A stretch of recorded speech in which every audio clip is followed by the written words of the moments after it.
In the previous video, we have gone through the major component of a solar system called PV array. Now we'll talk about the balance of components, balance of system components. The first balance of system component is a charge controller. So this charge controller is kept in between a solar panel and a battery. And this charge controller manages the power going from the solar panel to the battery. So there are two basic functions of a charge controller. The first function is it ensures that the batteries are not overcharged during the day.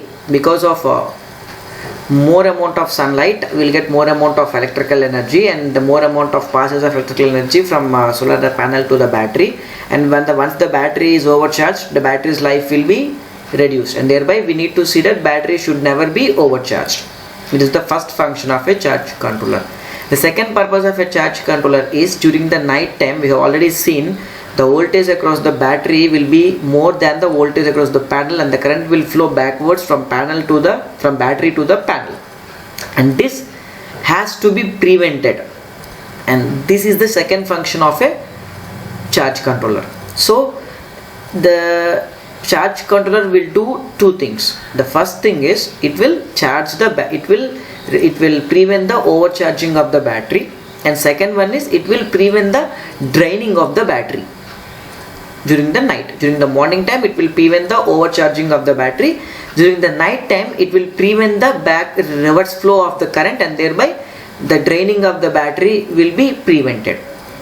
Generally speaking, this draining of the battery will be prevented by means of a diode called a blocking diode, which we have seen in the last video. But whenever charge controller is used, there is no need of a blocking diode. Whenever in some applications we don't use charge controller, then blocking diode should be there in a system, right? Next one. So as we already know that so far we are talking about solar panel and the battery. So in any solar system, the very most important component is the load, that is our home or any other college or any load, right? So a solar system consists of three different things. One is a solar panel, battery, and a load. So the purpose of a charge controller is not only to charge or discharge a battery. There are other purposes for this charge controller. There are three other purposes. The first purpose is, other than the charging of battery, is the other purpose is supply the energy from PV panel to the load, is one purpose. Second purpose is supply the energy from battery to the load, is the second purpose. The third purpose is always operate the solar panel at maximum power point. As already discussed, we should operate the solar panel always at maximum power point, so that we need to utilize the maximum energy that can be generated by the solar panel. So these are all the four different purposes of a charge controller. The first purpose is to charging of a battery. Second one is to prevent the overcharging of a battery, to prevent the draining of a battery. Third one is to supply the energy from PV panel to the load, to supply the energy from battery to the load, to always maintain the panel at MPP. These are the five different purposes of a charge controller. And one more thing, on the right side you can see a diagram over there. What is the diagram? So before going to the diagram, let's see on the left side you have a red color charge controller circle. So this is a charge controller where the PV array, battery, and the load are connected, and they will be operated by the charge controller. And now coming to the diagram on the right side, we have taken the IV characteristics. Now the top diagram, the yellow color IV characteristics. Whenever the solar radiation is 750 watt per meter square, we got the yellow color IV characteristics and the corresponding PV curve, right? And correspondingly we have the maximum power point, and that is a red point over there, right? And next point, whenever the solar radiation is decreased, that is say 500 watt per meter square, what happens?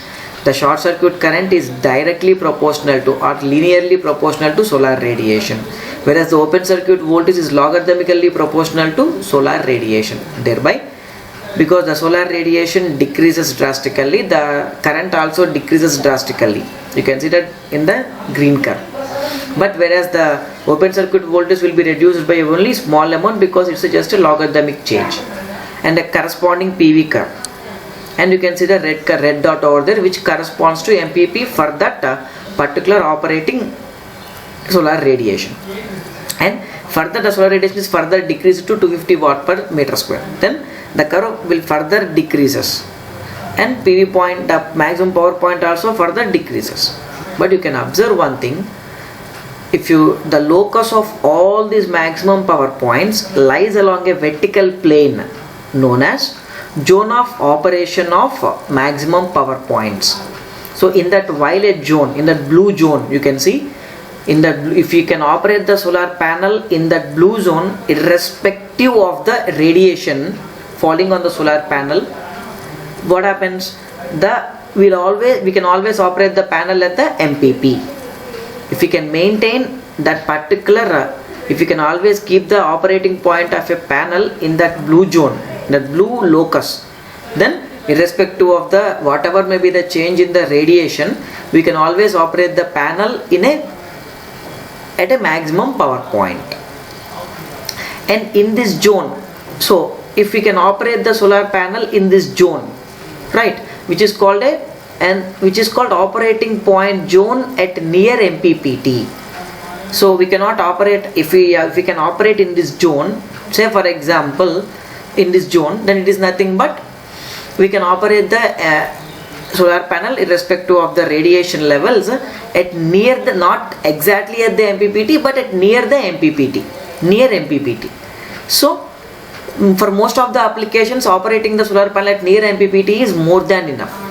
So the purpose of a charge controller is to keep this solar panel always operating in this operating point zone for near MPPT. Right. Now let's discuss about the charge controller functional logic. Now you can see that pink color one is a locus of the maximum power point points, as well as we can also call it as zone of maximum zone of operating point at near MPPT. So we have to operate the panel in this zone, means we should always operate the solar system in such a way that voltage should lies in between V minimum and V maximum. The lower limit of this zone, operating zone, is called, the voltage at the lower limit of this operating zone is the V minimum, and the voltage at the upper limit of this operating zone is called the V maximum. So we should always operate the solar panel in between V minimum and V maximum to operate so that the panel will be operated in MPPT. Right, that is it. So the functional logic is, if VB is the battery voltage, if the battery voltage VB is greater than the V maximum, so it is nothing but overcharging. The battery voltage is more than the V maximum, means it is getting overcharged. If it is getting overcharged, then what we have to do? We need to disconnect the battery from the PV array. That is, we should stop charging the battery. Right. If whenever VB is greater than V maximum, then we should disconnect the battery from the array. Second logic. Whenever VB is less than V minimum, what is the meaning of it? Whenever the battery voltage is less than the minimum V minimum, which is now in this case the battery is discharged. So we should not connect the battery to the load. So we should disconnect the battery from the load. Now the battery is charging the load. Now we need to disconnect the battery from the load because the voltage is reduced below the V minimum. It is the second logic of a charge current. The third one is, if the voltage lies in between V minimum and V maximum, that is V minimum less than or equal to battery voltage less than or equal to V maximum, then both array and the load are connected to the battery. It is the functional logic of a charge controller. That is, if the voltage is in between V minimum and V maximum, it is nothing but it is in the MPPT zone. So we can connect both the load as well as the array to the battery. If V minimum, if the battery voltage is greater than the V maximum, then we should disconnect the battery from the solar array. If the voltage of the battery is less than the V minimum, then we should disconnect the load from the battery. Right. Now let's talk. Now let's how this charge controller operates or works. Now I have placed two switches S1 and S2. The switch S1 is placed in between the PV array and the battery. The switch S2 is placed in between a battery and the load. Now let's discuss the three functional logic cases of a charge controller. The first case is whenever VB is greater than V maximum. Whenever VB is greater than V maximum, then what we have to do? We need to disconnect the battery from the module, from the array. That is, S1 should be on and S2 should be off. Initially S1 and S2 both are in, no, S2 should be, initially S1 and S2 both are in off condition only. That is, panel is supplying energy to the battery and battery is supplying energy to the load. Fine. Now whenever battery is overcharged, right, whenever battery is overcharged, we should stop charging the battery from the array. That is, S1 should be off and S2 should be, as usual, it is in on condition, and thereby the battery is now discharging the energy to the load. You can see a left loop, a right loop, second loop, second mesh, and then now whenever the once after charging, the battery will be drained out. So whenever the battery voltage is less than the V minimum, then what we have to do? We need to disconnect the battery from the load. So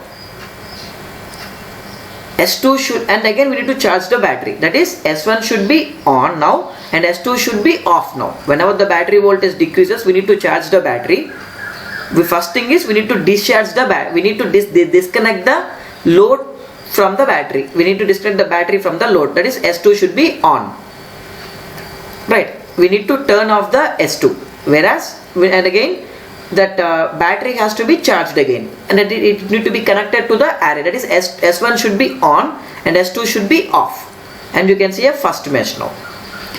And the third logic, whenever the battery voltage lies in between V minimum and V maximum, so S1 and S2 both should be on, both should be on, and thereby you will get two loops. One is the charging is happening and discharging is also happening. Charging is happening from array to the battery, and discharging is happening from battery to the load at maximum power point. These are the three functional logics. If you see clearly at second case, whenever VB is less than V minimum, now what you have did over there? Whenever the battery voltage reaches less than the V minimum, you have disconnected the battery from the load and you have connected it to the solar panel. Fine. Now what about the load? The load is the load is not fed either from a battery or from a panel. So the load is open circuited. The system is in dark condition. You see, the first case, the load is fed by the battery. In the second phase, the load is also fed by the battery. In the third case, in the second case, the load is left alone. It is not supplied by either battery or by PV array. Now what to do? So we need to use a special switch S3 between a panel and the load. So this S3 will be in on condition during the second logic, that is whenever VB is less than V minimum. In the other two logics, that is whenever VB is greater than V max and VB lies in between V minimum and V maximum, this S3 should be in off condition only. So the second condition will be addressed by means of a switch S3 on. Whenever switch S3 is on, the load is supplied from the PV panel to the load. It is about the functioning of a charge controller. In the next video, we will talk about the batteries used in a PV system. Thank you.